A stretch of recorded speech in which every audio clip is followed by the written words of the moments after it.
My sister slept with my fiancé, so I sent the video to his parents and disappeared with the $750,000 I'd made for my family. My name is Catherine, and a month before my wedding, I found a video of my sister sleeping with my fiancé at his bachelor party. What I did next wasn't just about revenge, it was about balancing the books on 30 years of being the invisible daughter. Their lives were built on my silence and my stability, and I was about to foreclose on the entire operation. Before I get into the how, you need to understand the why. You need to understand the world I lived in, which, from the outside, looked like a perfect suburban dream. I'm 30 years old, a financial analyst, a job that rewards a steady hand and a cool head, which is basically my personality in a nutshell. I had a nice house that I bought myself, a career I had built from the ground up, and I had Ethan. Ethan was the kind of man who could charm a whole room without even trying. He had this laugh that was just infectious, and when he smiled at you, it felt like you were the only person in the world. We'd been together for 6 years. Ever since we met at a friend's barbecue and ended up talking for hours. Our future felt like it was written in the stars: marriage, a house with a yard, a dog, a couple of kids. It was the classic American dream, and I didn't just want it, I craved that stability, that sense of normalcy. But every dream has its shadow, and mine was my younger sister, Jessica. To say we were opposites is an understatement. If I was the quiet, reliable foundation of the family, Jessica was the fireworks show everyone came to see. She was the golden child, and she wore that crown with an infuriating ease. She was beautiful, charming, and seemed to glide through life on a combination of good looks and a confidence that bordered on sheer arrogance. While I spent my life carefully building everything brick by brick, Jessica would just stumble upon fully built castles. And my parents? They were her biggest fans. They saw her flashy, impulsive nature as passion and my quiet competence as just quiet. They didn't see my hard work as ambition. They saw it as my duty, my default setting. The wedding planning was, of course, a nightmare of stress. My life had become an endless loop of cake tastings, seating charts, and debates over floral arrangements. At the center of the bachelor party planning was Ethan's best man, Marcus. Marcus was Ethan's college buddy, and he was the definition of a chaos agent. He was loud, intense, and seemed to feed on drama. He took on the planning with a level of enthusiasm that honestly should have been a red flag. I remember one family dinner, just a few weeks before the wedding, where Marcus smirked at Jessica across the table. "Don't you worry, Jess," he said with a wink. "I'll make sure your big sister's man has a night he'll never, ever forget." The way he said it, the slimy look in his eye, it was gross, but I brushed it off. I was in love. I was weeks away from my wedding. I was blinded by the bright, shiny future I had planned down to the last detail. I trusted them. That was my first and biggest mistake. The night of the bachelor party, I actually enjoyed the peace and quiet of the house. I watched a movie, had a glass of wine, and went to bed feeling content. The next day was a Wednesday, and I remember leaving work a little early because I had a final dress fitting to get to. When I pulled into my driveway, I saw a small, plain box on my doorstep. It was wrapped in brown paper with no return address, just my name, Catherine, written in simple block letters. Taped to the top was a little gift tag that read, "From your friends at work. Congrats." It felt weird. My coworkers had already thrown me a party and given me a generous gift card, so a second gift seemed unlikely. Still, I chalked it up to someone being thoughtful and took it inside. I set it on the kitchen counter and went about my usual routine, sorting the mail, getting a glass of water, changing out of my work clothes. But the box just sat there, almost staring at me. It had this strange energy about it. Finally, my curiosity got the better of me. I grabbed a kitchen knife, slit the tape, and opened it. Inside, nestled in a bed of black tissue paper, was a single, generic-looking flash drive. Taped to the plastic casing was a small, folded piece of paper. My fingers felt cold and clumsy as I unfolded it. There were only 4 words printed in the same impersonal block letters. "Thought you should see this." A wave of cold dread washed over me, so intense it made my stomach clench. This wasn't a gift. It was a threat. My hands were shaking as I walked to my home office. I sat down at my desk, my heart pounding against my ribs like it was trying to escape. I plugged the flash drive into my laptop. The computer chimed, and a single video file popped up on the screen. The file name was just a random jumble of letters and numbers.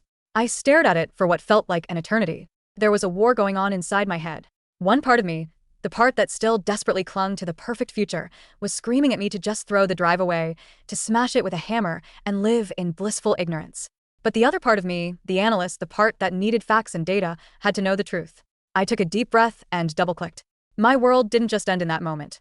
It was systematically deconstructed, piece by agonizing piece, in the cold, flickering light of my laptop screen. The video was shaky, obviously filmed on a phone in a loud, dark bar. I could hear the high-pitched, obnoxious laugh of Marcus from behind the camera, his voice goading them on. And then, there they were.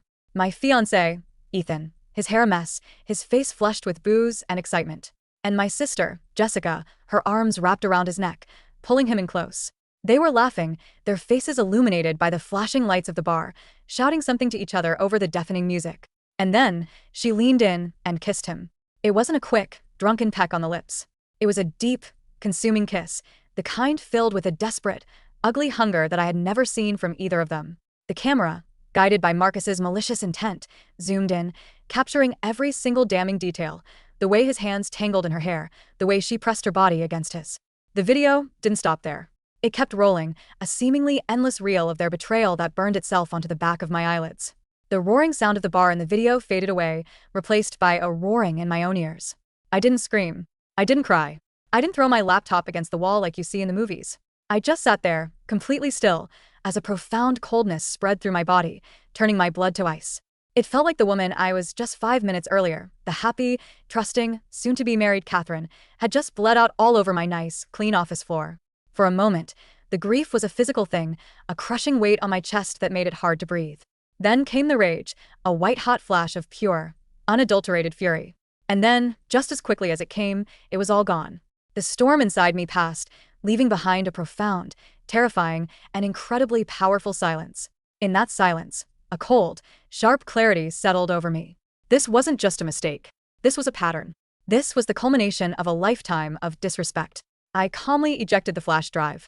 The plastic was still warm from the computer, and it felt like I was holding a piece of plutonium, something small and seemingly insignificant that held the power for immense destruction. I opened my laptop again, created a new, heavily encrypted folder, and named it simply Consequence. I copied the video file into it. The full plan hadn't formed in my mind yet, but the objective was crystal clear. They had built their world on my trust, my stability, my quiet, unwavering love. They had used my heart as their personal playground. Well, I was about to burn the playground to the ground. Recess was officially over. I was going to teach them the true meaning of the word consequence. To really understand the cold precision of what I did next, you have to understand that this fire had been fed with 30 years of kindling. My reaction wasn't just about a cheating fiancé and a backstabbing sister. It was about a lifetime of being the supporting actress in everyone else's movie, especially Jessica's. I remember when I was 10 years old, all I wanted for my birthday was a high-end telescope. I had spent months devouring astronomy books from the library, drawing star charts in my notebooks, and dreaming of seeing Saturn's rings with my own eyes. I must have dropped 100 hints. My parents would just smile and nod, saying things like, "Oh, that's nice, honey." On my birthday morning, I ripped open my big present, my heart pounding with excitement. It was a telescope, technically, but it was a cheap, plastic piece of junk from a department store, the kind where the lenses are blurry and the tripod is wobbly. "Thanks," I mumbled, doing my best to hide the crushing disappointment. "It's great." My dad clapped me on the shoulder. "That's my practical girl," he said proudly. "No need for all those fancy bells and whistles, right?" A month later, it was Jessica's 8th birthday. She had decided, after watching some music video, that she wanted to be a rock star. This new passion lasted for about a week, during which she mostly just banged on a tennis racket and screamed. For her birthday, my parents bought her a brand new, top-of-the-line electric guitar and a powerful amplifier that cost at least 3 times as much as my useless telescope and literally shook the walls of our house. As Jessica produced a series of horrible, screeching noises, my dad just beamed with pride. "That's my daughter, the artist," he announced to my mom. "You have to nurture that kind of raw passion." I spent that night in my room, pointing my flimsy telescope at the sky, unable to even get a clear view of the moon, listening to the cacophony downstairs. That was the night I learned a fundamental lesson about my family. My quiet, studious passions were just hobbies, but her fleeting, noisy whims were art. This dynamic just got worse as we got older. Fast forward to my college graduation. I had worked my way through a tough finance program, waiting tables to minimize my student loans, and I graduated magna cum laude. To celebrate, my parents took me to a generic chain restaurant. My dad raised his beer glass for a toast. "To Catherine," he said, with the kind of pleasant but unenthusiastic tone you'd use for a distant cousin. "Always such a hard worker. We're proud of you." Then he checked his watch. "All right, let's not be too late, everyone. We all need to be sharp for Jessica's big day this weekend." Jessica's graduation was the following weekend. She had barely scraped by with a C average in business marketing, but you would have thought she'd just cured cancer. My parents rented a private room at the fanciest restaurant in the city. There were balloons, champagne, and endless, gushing toasts. The main event was parked right outside, a gleaming, cherry-red convertible with a massive bow on the hood. Jessica didn't even act surprised. She just grinned, slapped the roof of the car, and said, "It's about time." My dad wrapped his arm around her shoulders, his voice booming for the whole restaurant to hear. This is my daughter, the dealmaker. She's got that killer instinct. She's going to take the world by storm. I just stood off to the side, sipping my flat champagne, feeling that familiar sense of invisibility wash over me. It wasn't even about the car, it was about the flagrant, unapologetic disparity. My 4 years of hard-earned achievements were just checklist items. Her potential, based on nothing but my parents' delusions, was an investment worthy of a grand gesture. Even in our professional lives, the pattern continued. A few years into my career, I spent months of my own time developing a comprehensive investment strategy focused on sustainable energy futures. It was innovative, meticulously researched, and I was incredibly proud of it. My colossal mistake was sharing the details with my dad during a Sunday barbecue. He actually seemed impressed. "Wow, Catherine," he said, looking over my charts. "This is really smart stuff. Genuinely brilliant." The following weekend, at another family dinner, my dad made a grand announcement. "Everyone, I have some exciting news. Jessica has decided to branch out on her own and is starting a new investment project." My blood ran cold. Jessica then stood up and proceeded to present a butchered, dumbed down, and barely coherent version of my plan as her own. She got the terminology wrong and couldn't answer the most basic questions, but the core idea was unmistakably mine. I looked around the table. My parents and, to my horror, Ethan were looking at her with stars in their eyes. "Oh, Jessica, that's just brilliant," my mother gushed. "You've always had such a wonderful head for business." I looked at Ethan, pleading with my eyes for him to see what was happening, to say something. He just smiled, squeezed my hand under the table, and whispered, "It's amazing how ambitious your family is. You're both so talented." It was like a knife twisting in my gut. He wasn't just ignoring the theft. He was actively participating in it, absorbing my achievement into the grand mythology of the amazing Patterson girls, where Jessica was the star quarterback and I was, apparently, the unpaid research department. The only person who ever saw the situation clearly was my best friend, Sarah. After that disastrous dinner, I drove straight to her apartment, feeling so sick with anger and humiliation I could barely speak. She took one look at my face as I walked in and knew immediately. "Let me guess," she said, handing me a cold beer. "Jessica just invented something amazing that sounded vaguely familiar." I just nodded, a lump forming in my throat. "Catherine, you have to stop giving them your gold," she said, her voice firm but kind. "They don't value it. They just melt it down to make another trophy for her shelf. They don't deserve your brilliance." She was right, of course. But they were my family. How do you just stop? There was one other person who understood, my grandfather. He was a carpenter, a man of few words but deep wisdom. He passed away when I was 25, but right before he did, he gave me a piece of advice that was more valuable than any inheritance. He was in the hospital, and he waved my parents and a restless Jessica out of the room, saying he wanted to speak to me alone.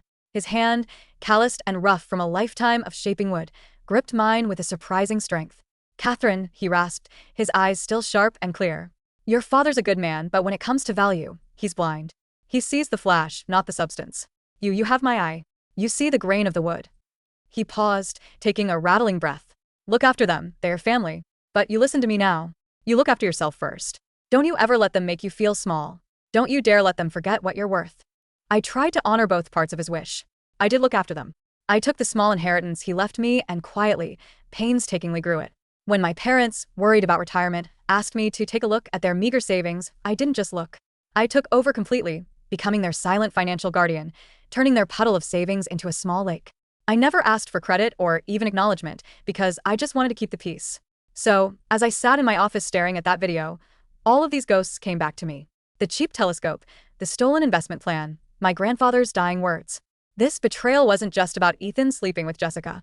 It was the final, catastrophic culmination of them collectively taking my life's work, my quiet dedication, my financial acumen, my very worth, and treating it like it was nothing. The pain in my chest was a physical weight. But underneath it, something else was stirring, a strange and sudden lightness. The immense burden of being the good daughter, the responsible one, the peacekeeper, had finally been lifted. They had finally pushed me too far. They had reminded me of my grandfather's second, more important command: look after yourself first. I picked up my phone, scrolled past the names of my family members, each one now a monument to a past I was about to abandon, and called Sarah. She answered on the second ring. "Hey, what's up?" "It's over," I said, my voice sounding like it belonged to a stranger. "All of it." There was a pause. "Where are you?" she asked, her voice calm and steady. The anchor I needed in that moment. "I'm leaving," I said. "I don't know where I'm going yet, but I'm gone." "Okay," she said, without a hint of judgment. "Just be safe. Call me when you land somewhere. We'll figure out the rest." I hung up, took out my real phone, powered it down, and snapped the SIM card in half. The tiny crunch of plastic was the most satisfying sound I had ever heard. The escape was real, and the war had just begun. The first 24 hours were a masterclass in controlled demolition. I drove for 3 hours until I found a completely anonymous motel, paid in cash, and holed up in a sterile room that smelled of bleach and regret. I bought a cheap burner phone and a basic laptop, again with cash. Sleep was out of the question. Instead, I sat under the buzzing fluorescent lights, fueled by bitter vending machine coffee and a clarifying, cold rage. My first objective was to dismantle the wedding. It was the public face of the future they had desecrated, and it needed to be the first thing to burn. I accessed the shared cloud drive where all our wedding planning documents were stored and started making calls. The venue coordinator, Brenda, answered with a painfully cheerful voice. "Good morning. Patterson Williams wedding." "Hi Brenda, this is Catherine Patterson," I said, my voice steady. "I'm calling about the wedding scheduled for next month." "Oh, Miss Patterson. We're all so excited. How can I help you?"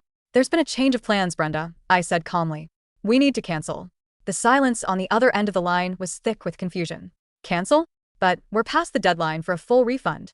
"I understand that," I said smoothly, the lie coming easily. "There have been some unforeseen personal circumstances. I know the initial deposit is non-refundable, but according to our contract, the secondary deposit is refundable with a penalty. Please process that refund to the following account." I gave her the details for a new, untraceable online bank account I had opened just an hour earlier. She stammered and apologized profusely, and then she agreed. One call down. The first domino had tipped. Next up was the photographer, the caterer, the band, the florist. The call to the bakery was almost darkly comical. "You want to cancel the Eternal Love cake?" the baker asked, sounding personally offended. "That's right," I replied, a bitter smile on my face. Eternal Love is officially dead. With each call, I felt a piece of my old life being surgically removed.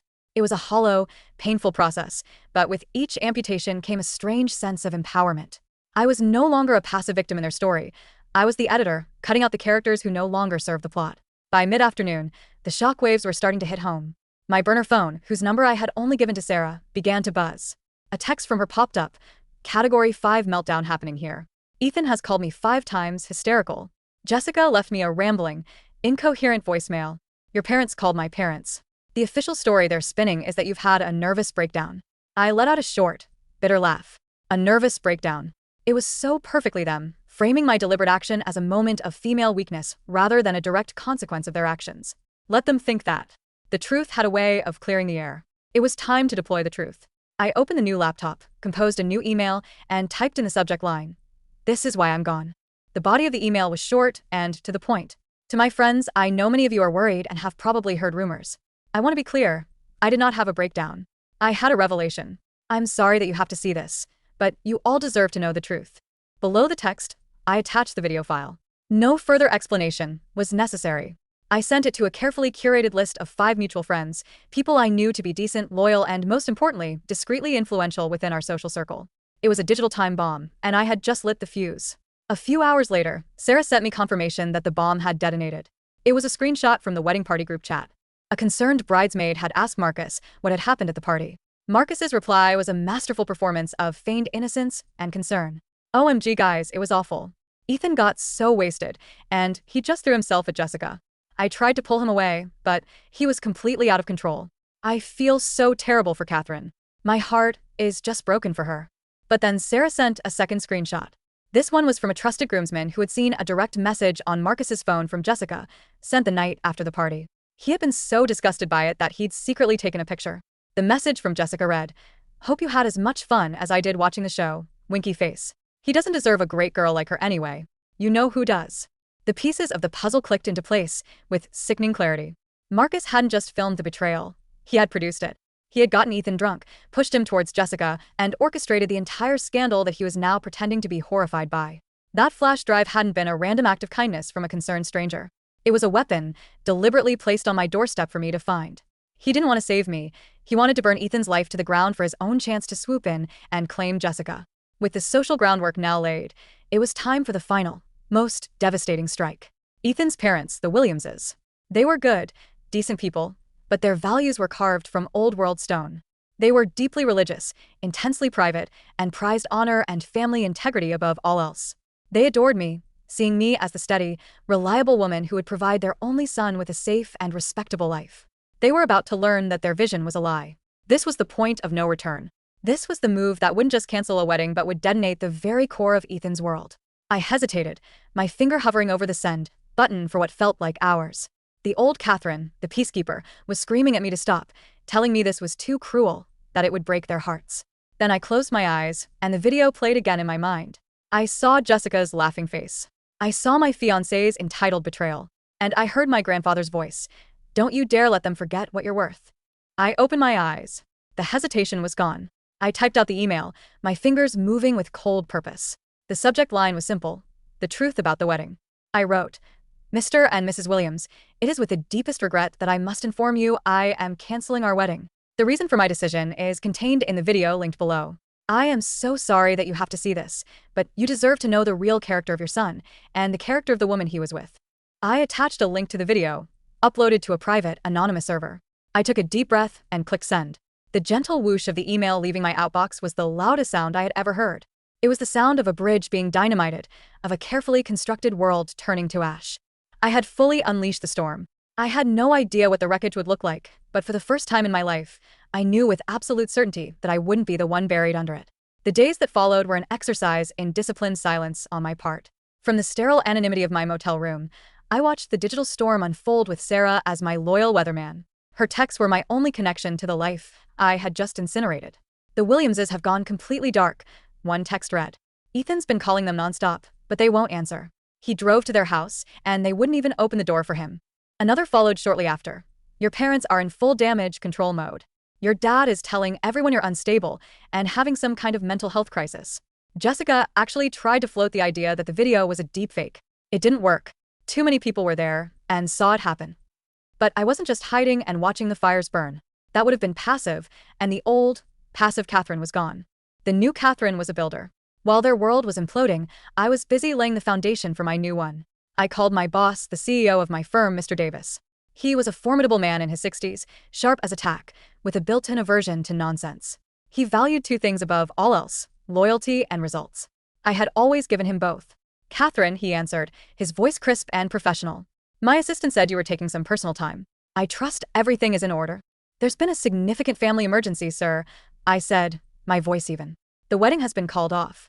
I'll likely need about 2 weeks to manage the fallout, but I want to assure you that my work will not suffer. I've already prepared contingency plans for the quarterly review. I'm sorry to hear that, he said, and I could tell he meant it. A broken engagement is a terrible business.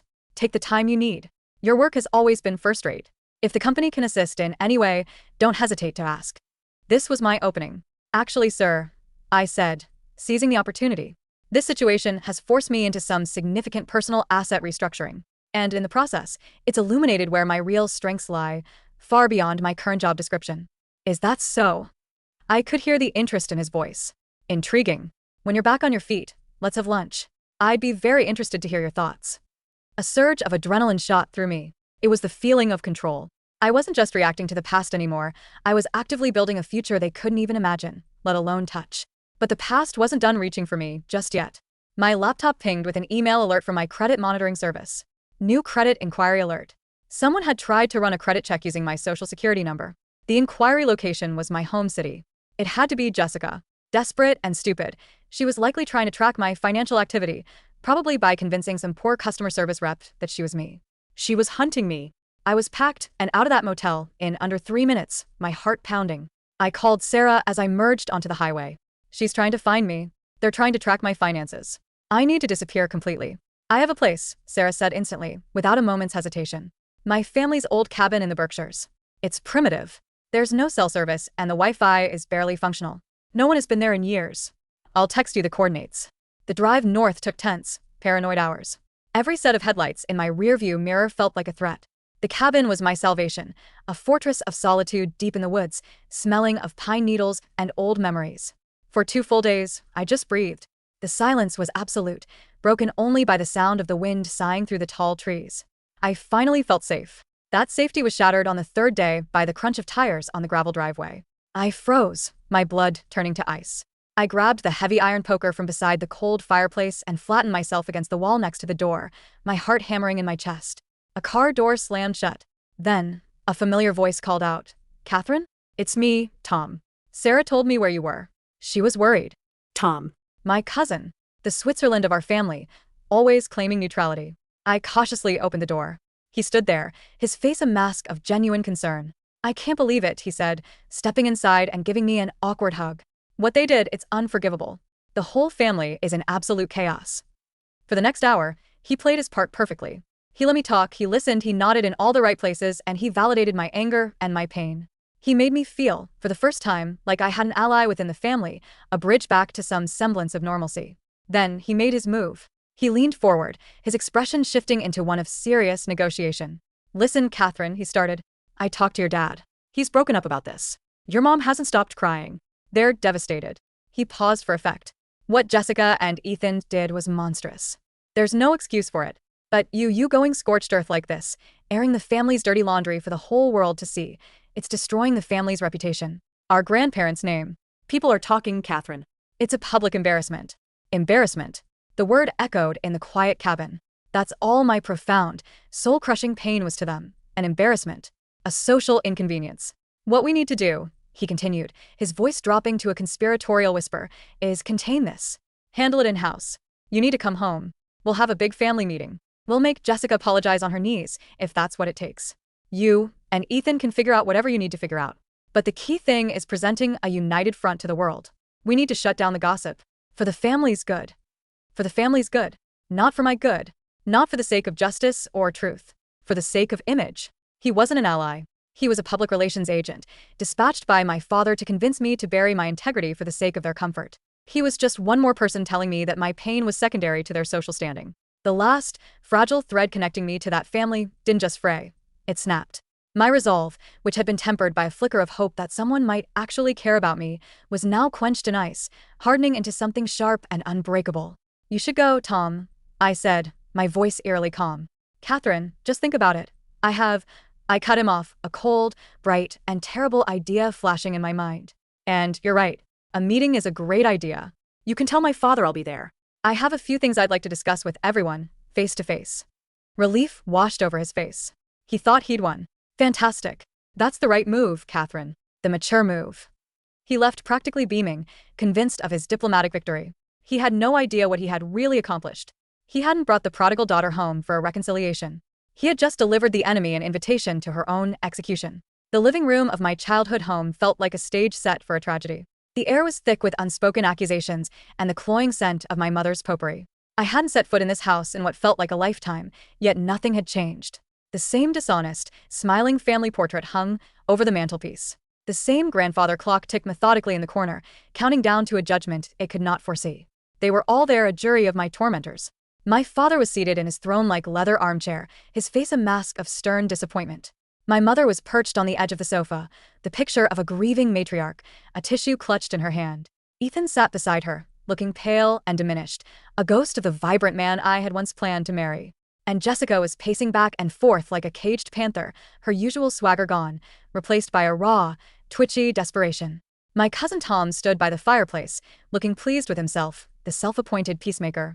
I walked over to the empty armchair that faced my father, the one usually reserved for guests, and sat down.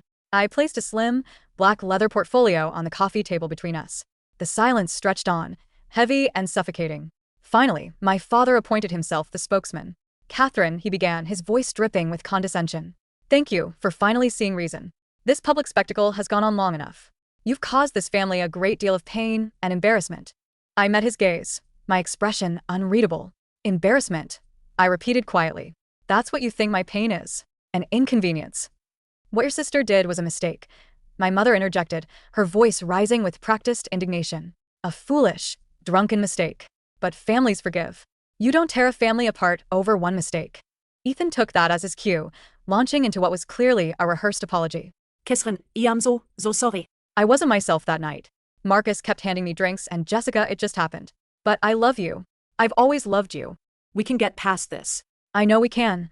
Jessica finally stopped her pacing, running a hand through her perfectly messy hair. She looked at me, her eyes filled not with genuine remorse, but with the primal fear of consequence. "I messed up, Kat. Okay? I messed up bad. I was an idiot. I'll do anything to make it right. Just tell me what to do." I let their symphony of excuses and self-serving apologies fade into the ticking of the clock.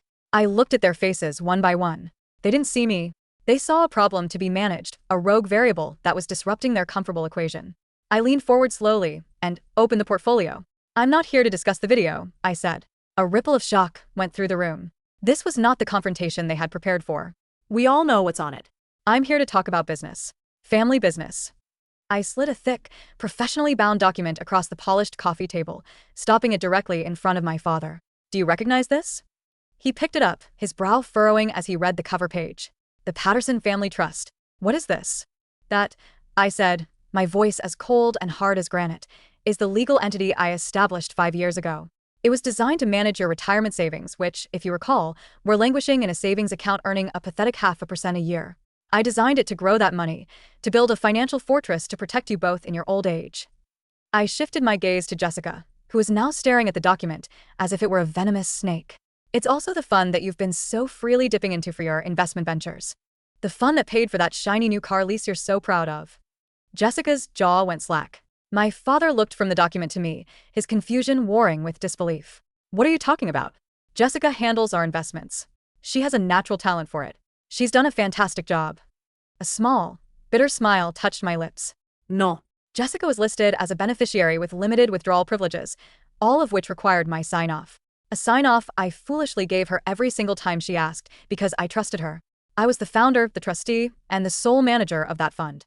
I am the one who spent countless nights and weekends of my unpaid time making trades, analyzing markets, and turning your initial $60,000 investment into the $750,000 it is worth today.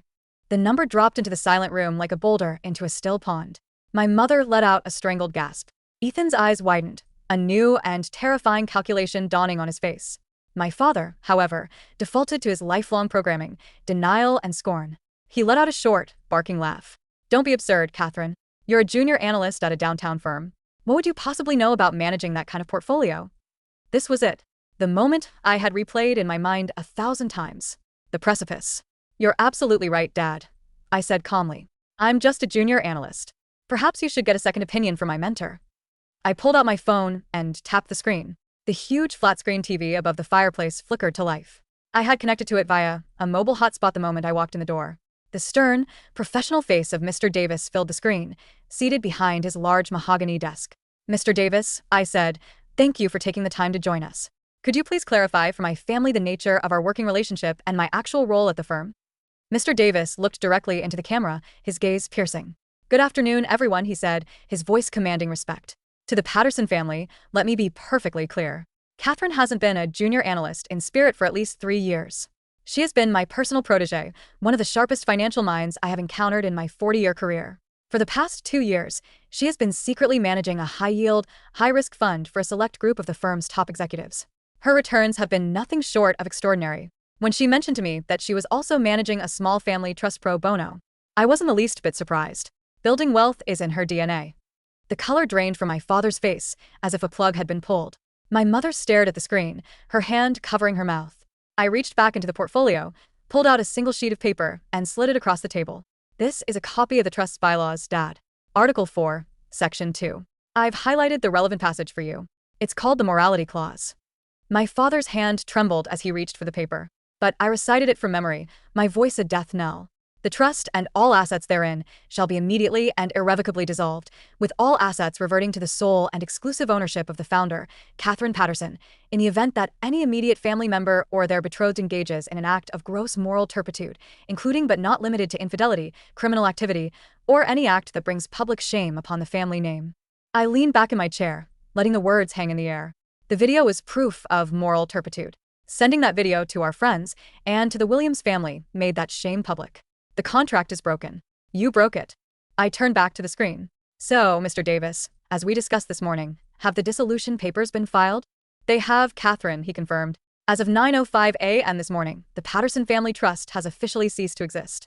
All assets, totaling $742,847.21, have been transferred to a new private wealth account under your sole control. The wrecking ball hadn't just hit the house, it had pulverized the very foundations. My father looked at me, his mouth opening and closing like a fish, but no sound came out. All the bluster, all the patriarchal authority had vanished, leaving behind a terrified, bewildered old man. My mother began to weep openly, not for her daughter's pain, but for her own lost security. Ethan stared at me with pure, unadulterated horror, the realization hitting him that he hadn't just cheated on his fiancée, He had thrown away a winning lottery ticket worth millions in future earnings. And Jessica. Jessica finally collapsed onto the sofa, burying her head in her hands, her body shaking with silent sobs.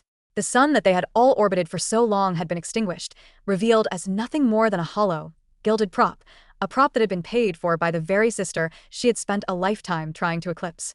The power dynamic in that room hadn't just been rearranged. It had been conquered, and I was its new queen. Mr. Davis gave a final, curt nod. Catherine, I'll leave you to your family business. My office will be in touch tomorrow about setting up the new fund. Well done. The screen went black. The sudden absence of his authoritative presence made the silence in the room feel even heavier, like a physical weight. The only sounds were the frantic ticking of the clock and my mother's thin, ragged weeping. For a full minute, no one moved. The reality of their new, impoverished future was a chasm that had opened at their feet, and they were all staring into it, paralyzed. My father, a man I had never known to be at a loss for words, looked shrunken in his big leather chair. He stared at the blank TV, then at the useless trust document, and finally, at me. His eyes were wide with a desperate, pleading confusion. He wasn't just looking at his daughter, he was looking at the architect of his ruin. You can't, he finally stammered. That's our money, Catherine. Our retirement. Our future. No, I said, my voice cutting through the silence, sharp and final. It was your money. Or more accurately, it was your seed money. I was the farmer who tilled the soil, planted the seed, and tended the crop. You were supposed to be the beneficiaries of the harvest. But you let the wolves into the field. You broke the contract. The deal is off. I stood up, the motion slow, deliberate, and final. In a flash, Ethan was off the couch, his face a desperate, tear-streaked mask. He lunged forward and grabbed my arm, his touch feeling both icy and burning at the same time. It was repellent. Catherine, please, he begged, his voice cracking. Please don't do this. We can fix this. I swear, I'll never speak to her again. We can still get married. We can have that money, that life, our life.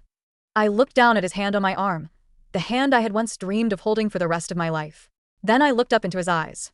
There was no love there. There wasn't even any remorse for the pain he had caused me. There was only the raw, animal panic of a gambler who had just lost everything on a stupid, reckless bet. He wasn't mourning me. He was mourning the lifestyle I represented. I calmly unclasped his fingers from my arm, one by one, as if I were removing a parasite. There is no we, Ethan, I said, my voice soft but completely devoid of warmth.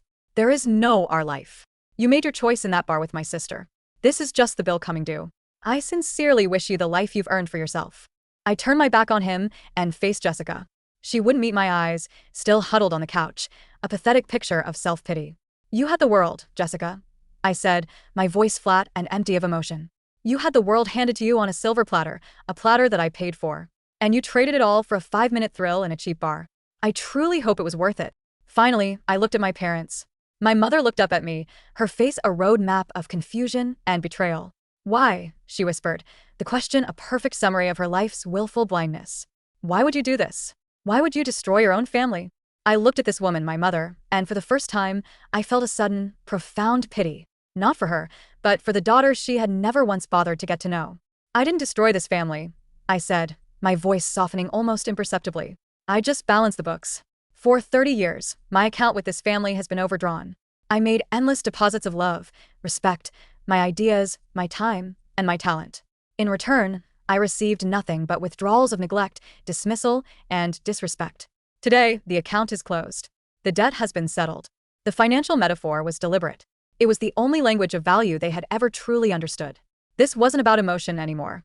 It was a final, clean transaction. I turned and walked toward the front door, the polished hardwood floorboards creaking under my feet. Where are you going? My father called out, his voice raspy with defeat. I paused at the threshold, my hand on the cool brass doorknob, but I didn't turn around. I didn't want the last image I had of them to be their broken faces. I wanted it to be the back of my head as I walked away. I'm going to my life, I said to the door. The one I built. The one I earned. I stepped over the threshold into the cool afternoon air and pulled the heavy oak door shut behind me. The solid, final click of the latch was the sweetest, most liberating sound I had ever heard. It was the sound of a prison door locking, with all of my jailers trapped inside.